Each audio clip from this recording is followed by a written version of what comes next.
Le problème des trahisons, nous l'avons évoqué ici. En fait, j'ai réfléchi toute la nuit, parce que je savais que j'ai une émission avec vous. Et j'ai compris pourquoi Mobutu, quand il a vu tentative de rébellion, directement, il a pensé à pendre. Il exécutait. Exécuter ce genre. Nous l'avons condamné peut-être à tort, mais maintenant je donne à Mobutu raison.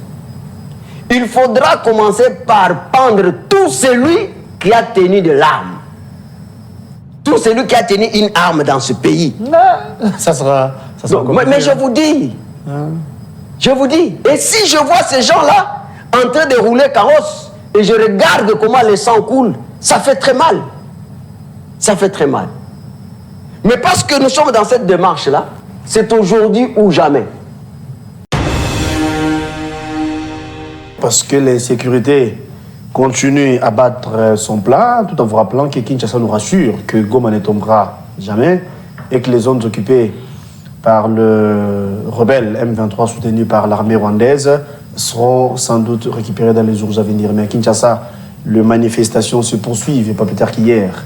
Il y a une association de femmes qui se sont mis debout pour marcher jusqu'au Palais de la Nation, à la cité de l'OIA, je dirais, pour dire au chef de l'État que les mamans sont derrière ces actions et que les mamans veulent à tout prix que l'aspect soit recouvré dans la partie Est, tout en rassurant nos compatriotes de l'Est, plus jamais seuls. Donc vous êtes, nous sommes plutôt ensemble avec vous. Nous allons vous parler de cette situation. Nous allons vous parler également du gouvernement prochain. C'est vrai, après la nomination de l'informateur, il continue les consultations pour détecter ou dénicher la majorité au niveau de l'Assemblée nationale. Dans les jours à venir, nous aurons le gouvernement, le tout premier d'ailleurs, de ce deuxième mandat de Félix Tshisekedi. Sur ces plateaux, nous avons le plaisir, l'honneur de recevoir, ça fait longtemps. Franchement, ça fait longtemps qu'il était des nôtres. Il s'agit de Maître Gédéon Koulela, que vous connaissez, qui est de l'Union Sacrée. Avec lui, nous allons vous éclairer par rapport aux questions évoquées, tout en vous disant bien évidemment que nous attendons l'arrivée de Merlin Vouvou, qui pourrait se joindre à nous dans la minute suivante pour vous éclairer bien évidemment par rapport aux enjeux de l'heure. Je m'en vais et saluer Maître Gédéon, ça fait très longtemps, bonne année à vous et merci d'être des nôtres ce matin. Merci beaucoup, les sentiments sont partagés. Je pense que effectivement ces studios m'ont beaucoup manqué. Franchement. Compte tenu de 2 rendez-vous à tout moment. Je pense que maintenant, j'ai fait mon retour. Vraiment. À chaque fois qu'il y a l'opportunité, nous allons passer pour contribuer avec notre offrande, car nous resterons à jamais les serviteurs de la République. C'est vrai, vos analyses nous ont manqué pendant longtemps. Heureusement, vous êtes là et surtout que vous êtes de retour. Pour nous, c'est un honneur, c'est un plaisir. Alors, vous êtes censuré que la situation de l'Est, sécuritaire bien sûr, continue à nous préoccuper. C'est une situation toujours préoccupante. Goma, hier c'était en danger. Aujourd'hui, apparemment, Goma s'échappe entre les mains de M23. Jean-Pierre Bemba qui dit reste et le VPM de la Défense nous rassure car clairement que Goma ne tombera jamais. Et tout en nous disant que les zones occupées par la M23 seront récupérées. Les M23 soutenu par Kigali, par Kagame, alors qu'il y a également des Congolais qui sont en avant-plan. Je cite Bertrand et Corneille Nangaa. Ne voyez-vous pas que la situation se complique davantage? Bon, en principe, chaque guerre a une cause. Et la cause qui est acceptée selon les principes du droit international, c'est la cause historique. C'est-à-dire que lorsque il y a les conflits qui opposent des États, dont l'aspect de l'histoire, c'est-à-dire que lorsque on fait la lecture commémorative du passé qui fait partie de l'histoire de cet État-là, on trouve qu'effectivement, cet État, dans ses frontières, avait des parties bien déterminées et qu'il ne retrouve pas. À ces moments-là, la guerre a sa cause, donc sa cause d'être. Mais cette guerre, pour nous, c'est une guerre insensée. C'est une guerre insensée. Pourquoi? Parce que, regardez vous-même que même quelques territoires qui sont récupérés, le M23 rencontre une résistance. Dans le chef de la population? Dans le chef de la population. Okay. Ce qui fait qu'il a du mal à contrôler d'une façon pérenne. Parce que l'art de la guerre fait en sorte que la force militaire, celle ne suffit pas pour contrôler un lieu géographique de l'endroit conquis. C'est pour dire que la victoire, brillante soit-elle, ne peut pas être considérée comme une bataille gagnée. Tout à fait, parce qu'il n'y a pas l'adhésion populaire. Hein? Il n'y a pas l'adhésion populaire. Ça, c'est un. Maintenant, pourquoi cette guerre des mers? C'est ça la question majeure. C'est parce qu'il y a l'absence de front patriotique. Le front patriotique est défini que par les sentiments de solidarité et de l'appartenance, les deux qui constituent la cohésion pour la morale ou qui conduisent à la morale de la communauté. Et vous l'avez souligné. Donc, c'est-à-dire qu'aujourd'hui, parce que la guerre n'est pas historique, mais il faut reconnaître qu'elle est non conventionnelle. Parce qu'elle est non conventionnelle, la stratégie du Rwanda, c'est de pouvoir utiliser les Congolais. D'où il y a un problème d'éveil de la conscience patriotique. Ça ne s'apprend pas au niveau d'université. C'est pour ça que j'ai toujours dit, les Congos souffrent de deux crises majeures en présence. La crise d'homme, l'homme qui n'est pas affecté des complexes affranchis et des rationalisations pour préserver les acquis sociaux et politiques. Enfin, d'améliorer les conditions de vie parce que cela constitue le mobile de la perspective de l'indépendance. Okay. Nous avons fait partir le Belge pour dire non, nous voulons vivre mieux. C'est ça le mobile de la perspective de l'indépendance. C'était pour améliorer les conditions de vie. On ne voulait pas être esclave. Deuxième crise majeure qui demeure encore en maîtresse absolue, il faut reconnaître, c'est la crise de l'éducation. L'éducation? Oui, la crise de l'éducation. Donc, vous diront... Parce que, je vais vous dire, parce que le patriotisme fait partie de l'éducation. D'accord. Donc ce n'est pas la citoyenneté. La citoyenneté, ça c'est un cours que nous avons appris, le droit et le devoir civique au niveau de l'université.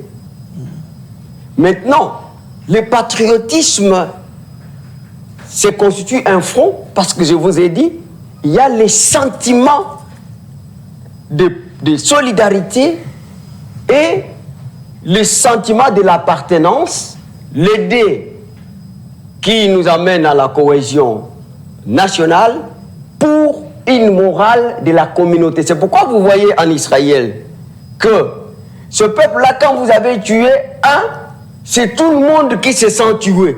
Vous allez les tuer tous. Et on ne peut pas parler de patriotisme sans parler de veille de la conscience. Et nous avons ce problème-là au Congo, aujourd'hui. Regardez, toutes les guerres injustes que nous avons suivies dans ce pays, la stratégie de notre ennemi, c'est que vous allez voir toujours un Congolais qui est devant. Mouzé est venu, on voyait Mouzé, mais derrière Mouzé, nous avons découvert même certaines personnes qui étaient comme les représentants des étudiants des étrangers. Ici, notamment, je voudrais parler de Ruberwa, qui était le représentant des étudiants rwandais à l'université de Lubumbashi. Mais on l'a vu faire son apparition à côté de Mouzé. Jusqu'ici, il se réclame. Avec le directeur de cabinet Moïse Nyarugabo.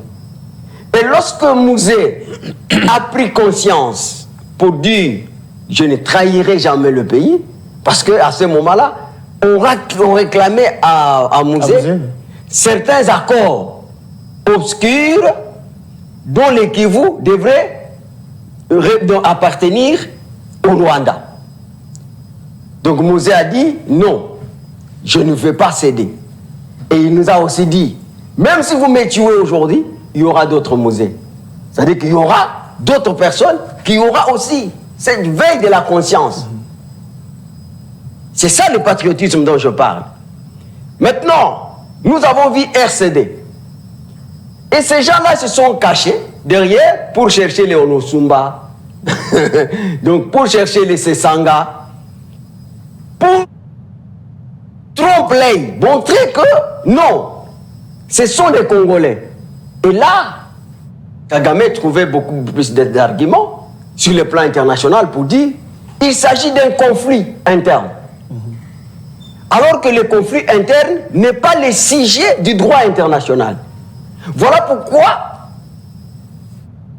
donc, la communauté internationale est restée un aboyeur inaudible, sans piper un mot, parce qu'il s'agissait de conflits internes. Donc, à ce niveau, fallait faire une démarche. Avant que vous évoluiez, à ce niveau, donc il n'y a pas lieu de se manifester comme vous venez de le faire il y a peu, devant les ambassades, devant les chancelleries. Donc il n'y avait pas raison d'être. Monsieur Guelor, je suis en train d'arriver. Parce que je vous ai dit que la cause pouvait être historique. Et à ce moment-là, vous allez peut-être, donc on allait constater le langage de la communauté internationale autrement. Parce qu'il ne faut pas oublier que cette démarche enchante les mafieux au niveau international. Parce que les mafieux, pour eux, cette guerre, elle est aussi économique. C'est une activité économique rentable. Ils ont trouvé les moyens de vendre les armes. Vous avez vu un cow-boy qui est un fonctionnaire international, tout un représentant des conseils de sécurité, qui reconnaît, soi-disant, avant qu'on puisse dire que ce sont des terroristes, soi-disant, un groupe rebelle, mais on reconnaît que c'est une armée moderne, plus que la Nations Unies, parce que la MONUSCO représente la Nations Unies. Tout à fait. C'était un crime de lèse-majesté. Vous voyez? Et je pense que lui-même, là où il est, il a regretté qu'est-ce qui l'avait poussé. Mais je sais que c'est le Saint-Esprit qui l'avait poussé de dire ça. Pour que nous puissions comprendre qu'il y a un problème. Lorsque nous citons Rwanda ici, nous ne voyons pas le Rwanda. Mais regarde, vous avez suivi la déclaration de M. Kagame avant-hier. Vous l'avez suivi. Il a dit, oui, mais on me définit comme instigateur du mal. Et que j'envie les minéraux. Mais ces minéraux, le Rwanda sert que des transits. Ça passe ici pour aller en Russie, ça passe ici pour aller à Bruxelles, pour aller aux États-Unis, pour aller en Pologne, pour aller... Vous comprenez que même lui, il plaide non coupable. C'est pour dire qu'il y a l'auteur intellectuel de cette guerre-là. Mais tous ces auteurs-là, ils se servent d'un Congolais sans conscience. Quelqu'un qui, pour un carré minier, il peut tuer tous ses frères. Alors que lui-même n'est pas homme d'affaires, pour qu'il nous présente un permis d'exploitation et avec un chiffre d'affaires, et parce qu'il faudra aussi qu'il nous dise son chiffre d'affaires qu'il a trouvé pour être exploitant minier.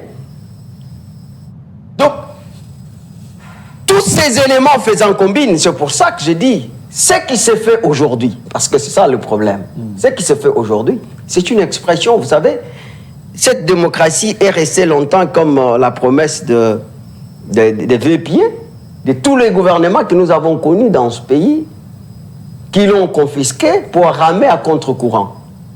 Et que je vous dis qu'aujourd'hui, ce qui s'est fait, j'ai dit d'ailleurs, quand je regarde la ville ici, de 15 millions ou 12 millions de personnes, et je vois quelques centaines de milliers, je me dis, les Congolais, nous sommes encore loin et nous n'avons pas encore compris. Parce que nous nous sommes les fruits de la terre. Dieu a pris la terre, il a créé l'homme. Et lorsqu'il dit que donc tu es terre, tu retourneras à la terre. C'est-à-dire que pour la terre, on peut mourir. C'est pourquoi vous voyez en Arabie Saoudite, par exemple, on te dit, si tu dois mourir pour cause de la terre, donc c'est une cause sainte.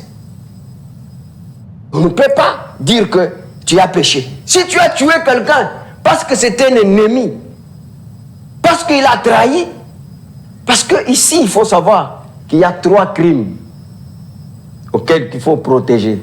Mais ces crimes-là, il y a des personnes qui ont parvenu à se commettre l'espionnage. C'est-à-dire qu'il y a des autorités qui ont permis que l'armée rwandaise puisse venir explorer. Regardez les milieux géographiques dans lesquels la guerre se passe. C'est Kichiché, c'est là où il y a des matières, les termes m'échappent, qui servent à la fabrication des fusées. Ça se trouve au Congo. Vous avez Massissi, c'est là où nous avons 60% des réserves mondiales de coltan. Et vous savez qu'il y a un président de l'Assemblée nationale dans ce pays. Donc on a inversé, juste parce qu'il a dit qu'il n'a pas été consulté pour l'entrée de l'armée rwandaise qui entrait pour explorer nos mines. Et si vous voyez la guerre, c'est là, vers Roubaï, où Mwanga Tchouchou était le patron de tous ces carrés-là. Vous parlez de Tel Caméré. Aujourd'hui, parce que vous avez posé la question, j'encourage, mais ce n'est pas suffisant. Parce que nous sommes un peuple, nous nous retrouvons dans ces gens-là de l'Est qui meurent chaque jour et que la communauté internationale ferme les yeux, ne dit rien. Et d'ailleurs, je pense qu'il faudra qu'on puisse entendre les choses plus que... Ici, je me réserve parce que je suis à la télé, mais il y a des actes qu'il faut poser pour se faire entendre, pour que ces gens puissent prendre une décision de ne pas encore financer M. Kagame. La guerre perdure, c'est ça la plus grande question. Pourquoi alors? Vous avez étayé beaucoup de choses. Vous avez analysé même tout en donnant des précisions par rapport à ce que vous voyez, par rapport à ce que vous pensez. Vous avez dit que c'est une guerre injuste, vous avez complètement raison. Vous avez reconnu également qu'il y a certains Congolais qui malheureusement sont utilisés pour faire mal à la nation. Vous avez parlé de traîtres, vous avez parlé de non-soutien de la communauté internationale. Nous avons des services de sécurité. Nous avons des services de renseignement ici au pays. Convaincus qu'ils ont les informations nettes, sûres et claires par rapport à la situation de l'Est. Pourquoi n'arrivons pas, nous, Congolais, bien évidemment, à mettre fin à la situation? C'est la première question. La deuxième, nous avons une armée, et nous avons l'habitude de le dire, que c'est une armée forte et puissante, alors que le Rwanda, ou le M23 si vous voulez, bon, le Rwanda, via le M23, continue à occuper quelques territoires ou quelques zones.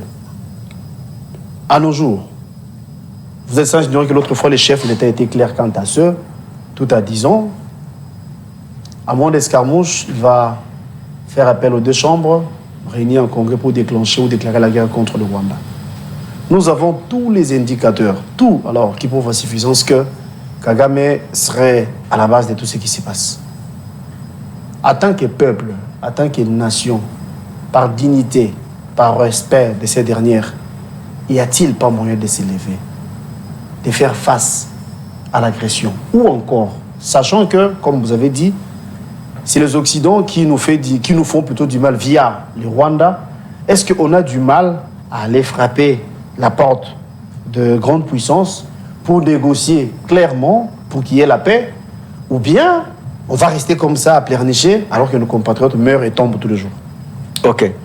Je vais commencer par la première question où vous avez dit, je ne sais pas si vous pouvez encore me rappeler, vous avez martelé sur pourquoi cette guerre persiste, c'est-à-dire ça persiste. Alors que à l'interne, on s'est déniché le traître, nous connaissons ou encore la cause même. Ouais. D'ailleurs, ici, j'encourage la démarche de Conseil de sécurité auprès des chefs de l'État pour qu'on puisse enlever le moratoire.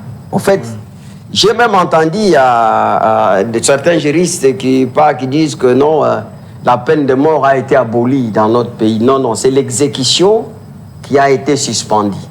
C'est pour ça qu'on parle de cette moratoire qui doit être levée. Et qu'effectivement, si jusqu'aujourd'hui, notre armée n'arrive pas, il y a 3 crimes. Il y a le problème d'espionnage que je vous ai dit. Qu'il y a eu le problème de trahison. Par du fait que nous avons eu à avoir une armée de mixage, de brassage. Cette armée, l'ennemi avait profité effectivement d'insérer ou encore d'avoir ses représentants qui à chaque fois qu'il y avait des avancées, toutes les informations étaient déjà de l'autre côté. Et si vous voyez bien, quand ils sont coincés, il y a des désaffections. Quand ça se fait, ça dit que ces gens-là vont aller de l'autre côté. Alors qu'un colonel qui était le nôtre, demain, il est du côté du rebelle. Donc il fallait commencer par purifier cette armée. Cela nous a encore causé beaucoup de tort. Le problème de trahison, nous l'avons évoqué ici. En fait, j'ai réfléchi toute la nuit, parce que je savais que j'ai une émission avec vous. Et j'ai compris pourquoi Mobutu, quand il a vu tentative de rébellion, directement, il a pensé à pendre. Il exécutait. Exécuter ce genre. Nous l'avons condamné peut-être à tort, mais maintenant je donne à Mobutu raison. Il faudra commencer par pendre tout celui qui a tenu de l'arme. Tout celui qui a tenu une arme dans ce pays. Ça sera mais je vous dis, je vous dis, et si je vois ces gens-là en train de rouler carrosse et je regarde comment le sang coule, ça fait très mal. Ça fait très mal. Mais parce que nous sommes dans cette démarche-là, c'est aujourd'hui ou jamais. Et ici, j'ai lu une information, comme ces gens qu'on vient d'arrêter hier, avant-hier là, les Redoc, les gens de Aner là, ce sont des gens qui doivent être pendus publiquement. Parce que c'est la trahison qui fait en sorte que, jusqu'aujourd'hui, il n'y a pas la solution pour cette guerre. Ça, ce sont des obstacles endogènes. Parce que nous avons le problème des obstacles exogènes et endogènes. Mais d'abord, c'est comme Maël le disait, si une armée n'arrive pas à vaincre l'ennemi, ça veut dire que l'ennemi est dans cette armée-là. C'est ça le problème que nous avons, ou le problème qu'on a eu. Et je vais vous dire encore une autre chose, pour cette armée-là, que Tshisekedi a trouvé ici. J'ai toujours entendu les gens, il faut me chercher quelqu'un de peu perdu qu'on puisse faire avec lui le débat. Non, Kabila a laissé une armée moderne, structurée. Une armée qui est placée à la 8e position. Mais regardez, c'est pas par rapport au nombre, mais avec combien de Rwandais dedans. Kabila nous a laissé une armée dont la moyenne d'âge est de 55 ans. Un militaire de 55 ans. Alors qu'aux États-Unis, un général de 45 ans, il va aller en retraite. C'est maintenant là, après 20 ans, qu'on vient de former 40 000. Parce qu'il y a aussi d'autres nombres qu'on ne veut pas. Donc, c'est maintenant là. Il fallait reconnaître, sur le plan légal, les patriotes au Azalendo. Le régime passé n'a pas voulu faire ça. Mais regardez aujourd'hui les exploits que nous faisons avec les patriotes. Une guerre dont la population est indifférente ne peut pas être gagnée.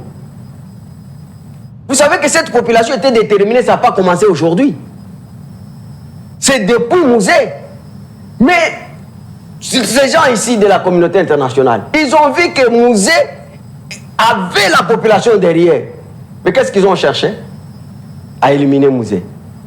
Et nous avons les mêmes problèmes aujourd'hui. Beaucoup de gens ne voient pas. Que? Parce que ce régime ici a la population derrière. Et si nous ne faisons pas attention, qu'est-ce que la méthode, c'est quoi? C'est dissocier les chefs avec cette population. Et vous devez protéger les chefs aujourd'hui là. Sinon nous allons vivre. Vous voyez ce qui s'est fait en Libye? Combien ces gens-là pleurent aujourd'hui pour l'absence de Kadhafi? Alors que la communauté internationale nous avait parlé de la dictature de Kadhafi. Entre les misères qui croupit aujourd'hui ce peuple et la dictature, soi-disant, de Kadhafi, je pense que tout le monde a compris qu'il n'y a pas match, n'est-ce pas? Donc c'est comme ça qu'il faut que nous puissions, Congolais, avoir les sentiments que je dis ici de solidarité. Aujourd'hui, cette guerre semble être changée de connotation. Vous avez on parle de l'agression, mais nous avons comme l'impression que c'est maintenant un conflit interne. Kagame a joué son jeu, s'il fallait dire, en utilisant les Congolais, Nanga, Bertrand Bissimois, Adan Tchaloué et compagnie, comme s'il y avait un problème interne. Alors, que peut-on faire, nous Kinshasa, nous les Congos, sans pour autant tenir compte de paramètres, hein? Peut-être récupérer d'abord les Congolais qui s'y trouvent pour vider les prétextes aux Rwandais au point de trouver une solution interne. Est-ce que c'est impossible ou bien c'est aussi une option qui peut être envisagée? Vous allez les récupérer pour les amener où? Si on doit les récupérer aujourd'hui, les Willingoma, tout ça, il faut les pendre pour servir d'exemple. Je vous l'ai dit. Ces gens-là méritent la pendaison. Il n'y a pas un autre quelque chose qu'on peut réserver pour eux. Dis-moi, tous ces gens-là qui sont enrichis à cause de cadavres de Congolais, vous voulez qu'on puisse les appeler pour encore leur donner du pouvoir? Pour que demain ou après-demain, quand ils seront comme à l'aise, non, c'est pas ce que je veux. Vous voyez, la souffrance que nous avons ici, c'est cette génération spontanée. Cette génération spontanée qui était RCD, c'est quoi les mouvements de RCD, SNDP, aujourd'hui M23, et Nanga est venu avec les fleuves Congo. Oui. Demain, ça sera. Donc, c'est ça, ce sont des générations spontanées qui nous ont vraiment fait souffrir dans ce pays. Maintenant, vous avez dit, le président de la République, effectivement, il a fait une déclaration. Il a fait une déclaration, mais je vis les gens sont dans une illusion terrible. Parce que nous sommes un État de droit, nous sommes bâtis, et le président, c'est parmi les gens qui ont été donc dans ces combats de la démocratie à l'avant-garde. Et que donc, il doit bénéficier de la dividende d'un État de droit. Donc lui-même se bâtit, il ne peut pas violer les règles de droit. Donc, la Constitution définit cette question de la guerre. Je parle d'abord du président qui dit, dès qu'il y a une escarmouche, comme la phrase les gens aiment bien, je vais convoquer les deux chambres. Et l'ennemi connaît dans quelle position nous sommes maintenant. Et qu'on vient des élections et nous avons un bureau provisoire qui ne peut pas prendre ainsi des décisions ainsi fortes vis-à-vis de la République. Nous n'avons pas un Sénat jusqu'à aujourd'hui. Et si le président déclare la guerre, et ça sera pour lui de prendre les risques de mesurer parce qu'il va violer la Constitution.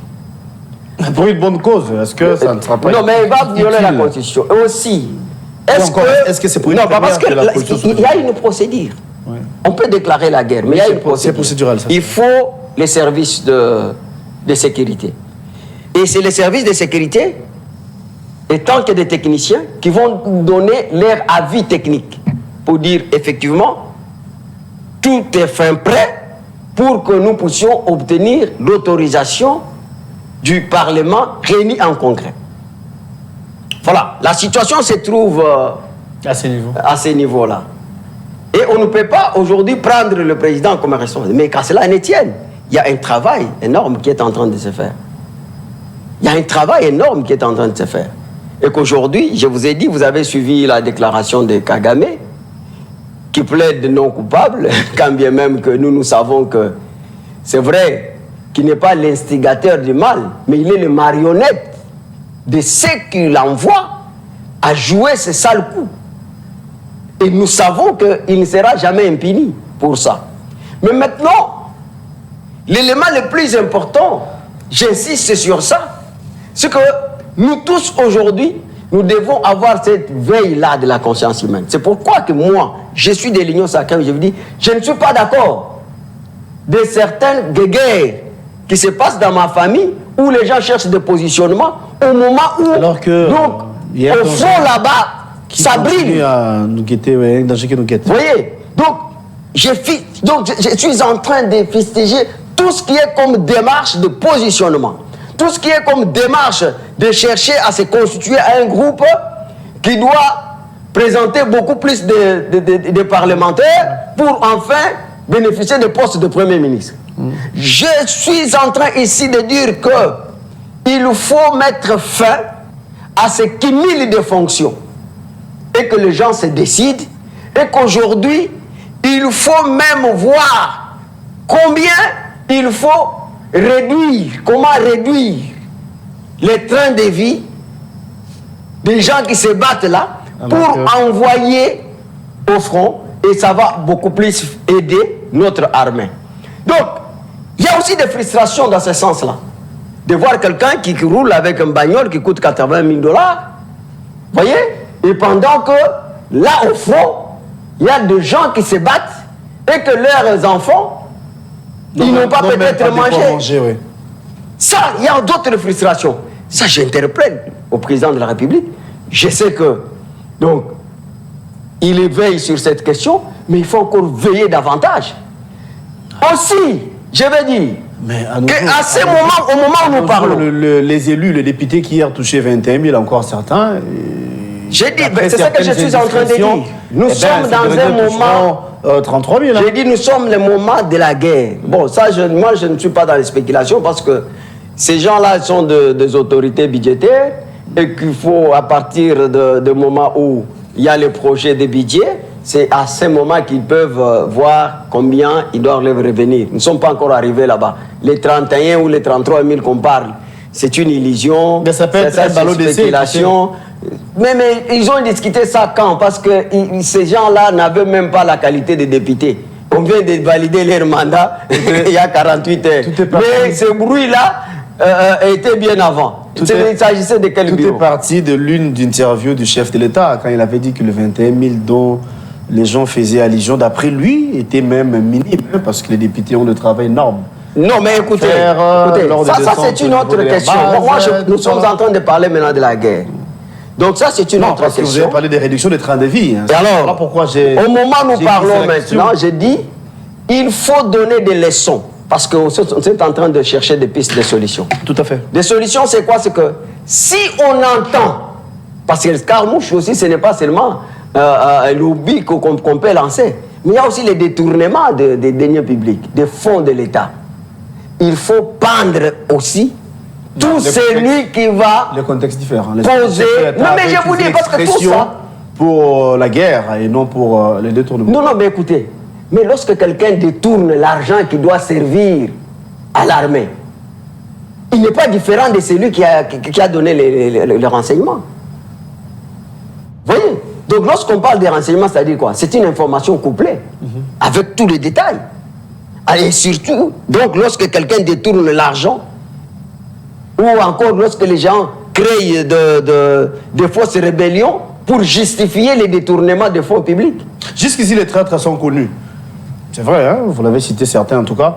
Vous avez plutôt cité certains ici.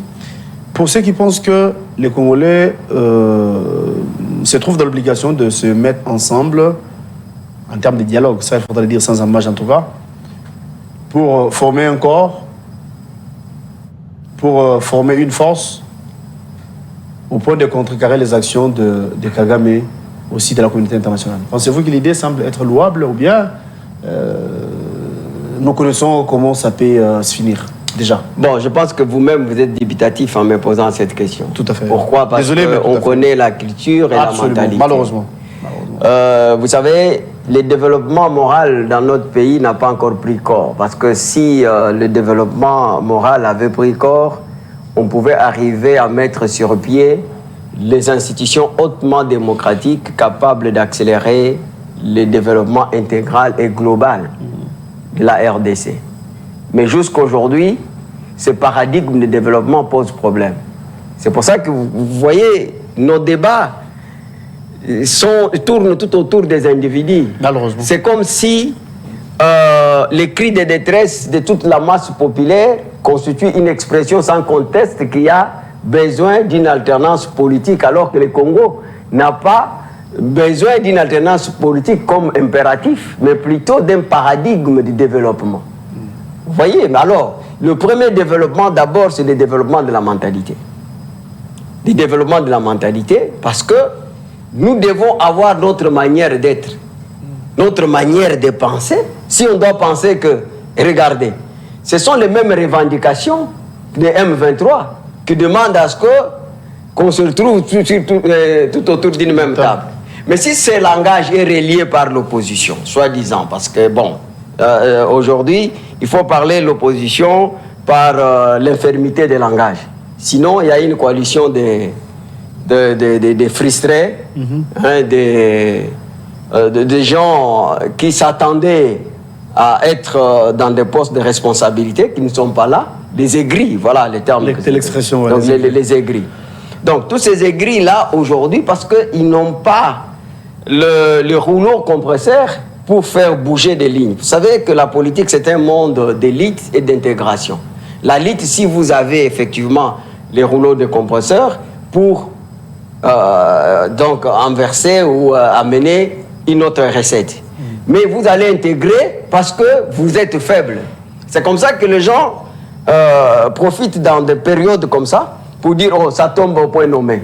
Mais je vais dire que ce sont des gens qui n'aiment pas la démocratie, ni même une bonne allure envers elle, moins encore le bien-être de la population, parce que eux, ils vont toujours chercher qu'il y ait des problèmes, qu'il y ait toujours des générations spontanées pour que le Congo soit un butin de la guerre. Ça sera un butin de la guerre. Est-ce que vous avez déjà lu les revendications de M23? Vous voyez, ils cherchent à être intégrés dans l'armée.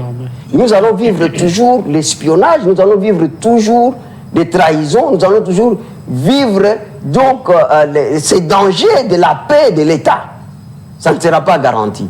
Donc je ne voudrais pas que ceux qui... bon, en fait, de toutes les façons, le président de la République, lors de son discours à son investissement, à son investiture plutôt, il a tendu la main. Donc on peut venir calmement négocier comme l'informateur, comme on a déjà désigné un informateur. Ils peuvent aller, aujourd'hui il y aura une conférence de presse, ils peuvent aller se présenter, dire voilà, nous sommes de l'opposition, mais nous voulons prendre part au niveau du gouvernement, ou encore nous voulons, parmi nous, il y a des gens qui manifestent un peu le sentiment de devenir mandataire. Donc appeler tout le monde à venir sur la même table comme c'était 1+4. Non, mais pourquoi cette option? Pas forcément pour le partage de postes, mais pour former un corps, pour mettre les idées ensemble.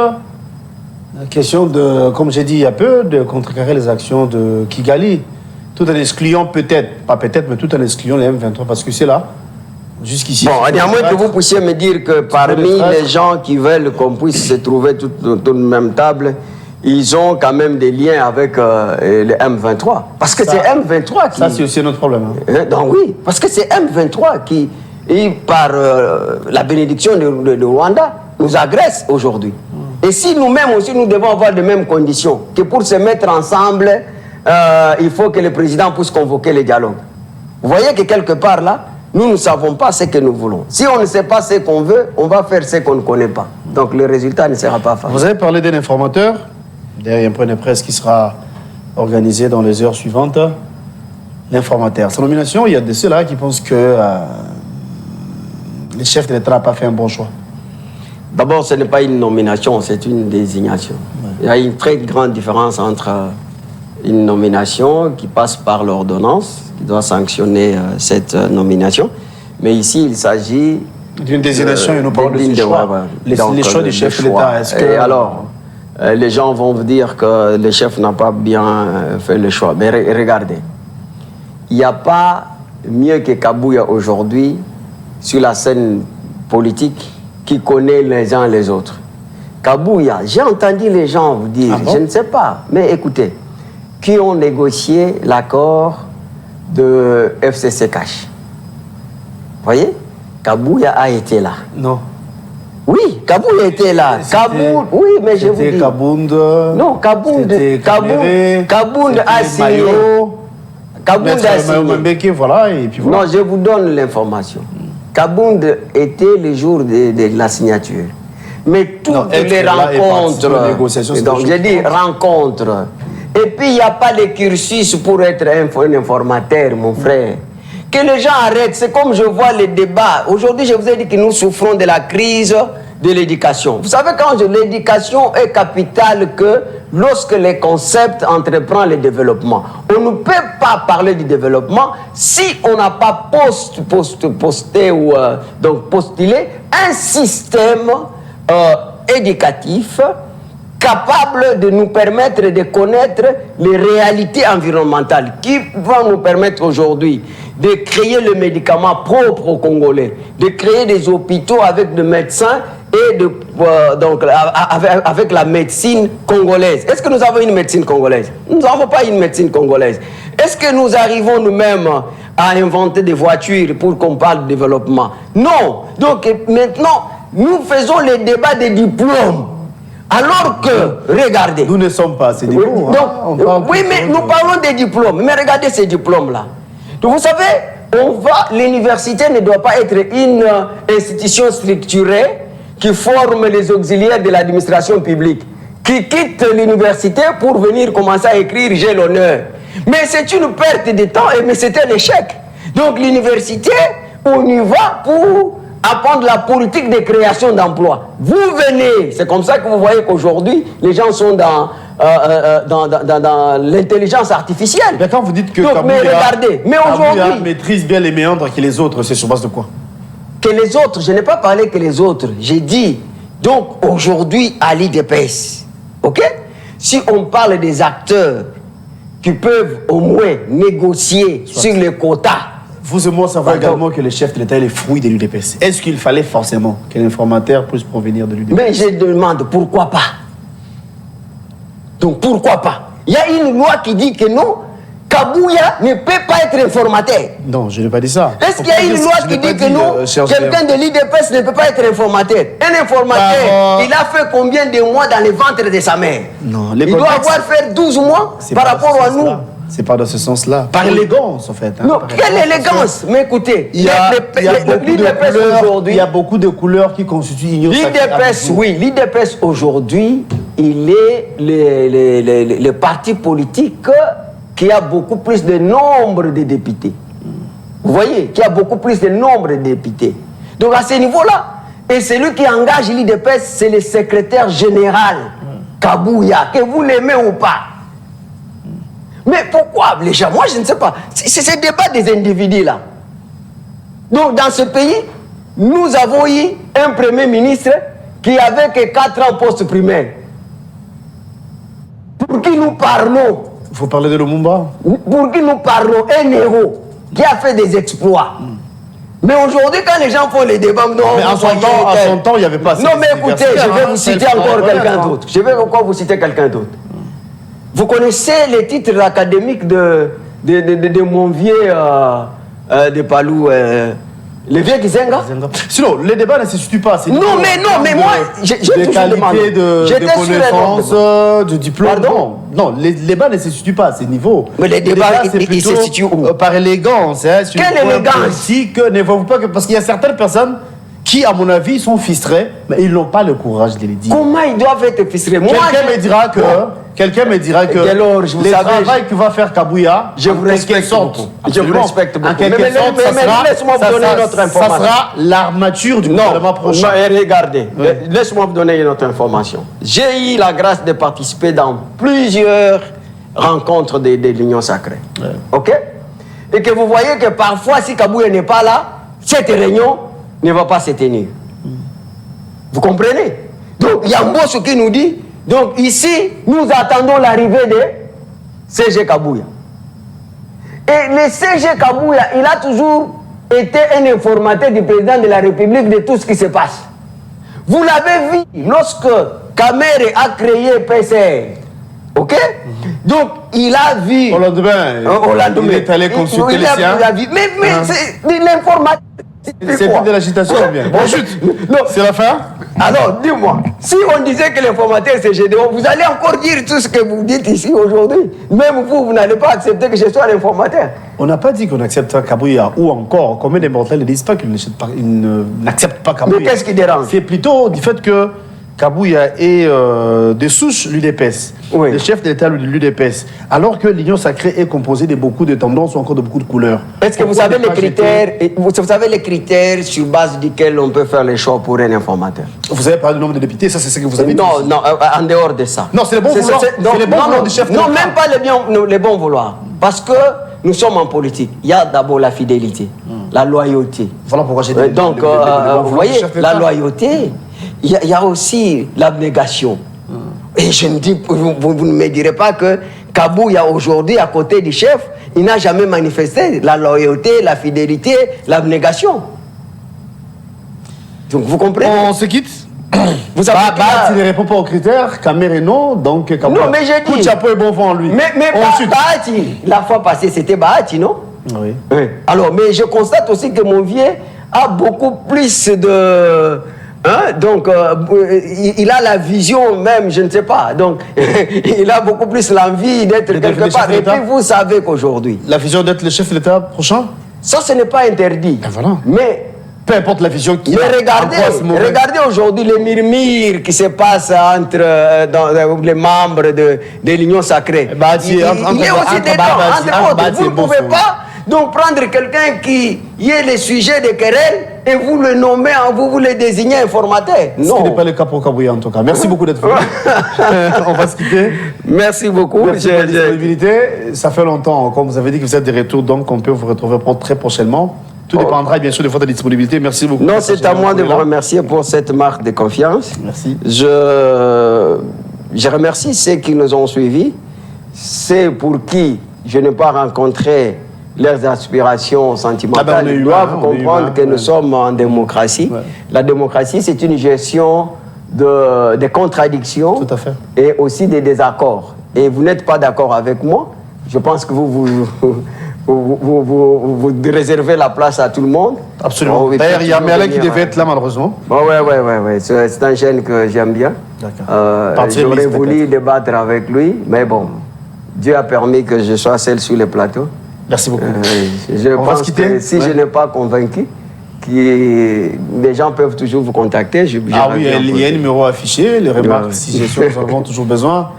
Mais sinon, si vous étiez satisfait ou pas, mais du moins... Je remercie aussi nos caméramans, nos techniciens. Je vis que de plus en plus, ce studio devient comme si on était sur France 24. Ah bon, on essaie de faire le nécessaire en tout cas. Merci beaucoup. Merci. C'est la fin, on va vous retrouver demain à la même heure avec le même plaisir pour un nouveau numéro. La rediffusion aussi à 18h. Les internautes, vous êtes là, eh bien, abonnez-vous à Express Télévision, abonnez-vous à la RTVS 1. Merci à Moloto Cantoni, qui était du côté de la régie finale. Merci à Mbel, merci à Brandon Milalou qui a réalisé l'émission. Encore merci à vous, Medjedeon, pour la disponibilité.